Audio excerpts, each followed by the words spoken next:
చూడలేదురా నేను ఒకటి వెళ్తున్నావు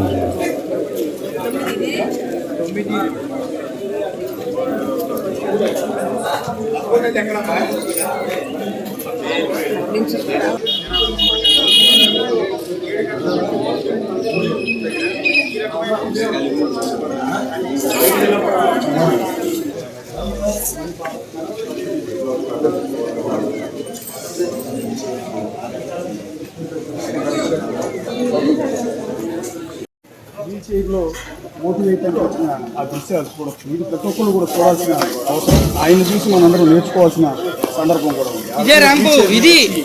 ఆ పోలింగ్ బూత్ దగ్గర అలా వచ్చిన వాళ్ళందరికీ, వీల్ చైర్లో వచ్చిన వాళ్ళందరికీ సహకారాన్ని అందిస్తూ ఉంటారు. పోలింగ్ బూత్ బయట నుంచి పోలింగ్ బూత్ లోపల వరకు వాళ్ళందరినీ తీసుకొచ్చేందుకు వాళ్ళ సహకరిస్తారు. ఆయన ఒక ఇన్స్పిరేషన్ మనందరికీ చెప్పాలంటే, చాలామంది ఇళ్లలో టీవీల ముందు కూర్చుని సినిమాలు చూస్తూ ఉంటారు, ఓటీటీలో సినిమాలు చూస్తుంటారు తప్ప పోలింగ్ బూత్కి వచ్చి ఓటేసే వాళ్ళకి బద్ధకం ఎక్కువ, ఓటు వేయటానికి బద్ధకం ఎక్కువ. ఎక్కడి నుంచి వచ్చావు? ఈ వయసులో అంటే సాధారణంగా ఎవరు ఈ ఓటు వేయని పరిస్థితిలో నువ్వు ఇంత తెల్లారి పొద్దున్నే వచ్చావు కదా, ఏంటి పరిస్థితి? దేనికోసం వచ్చావు? మన బాధ్యత అండి, పొద్దున్నే రావాలి, వేయాలి. మన ధర్మం, మన ధర్మాన్ని నిర్వర్తించాలి. యువకులకు ఏం చెప్పాలని కోరుకుంటున్నావు? యువకులకి ప్రతి ఒక్కరికి ఓటు అనేది వినియోగించుకోండి.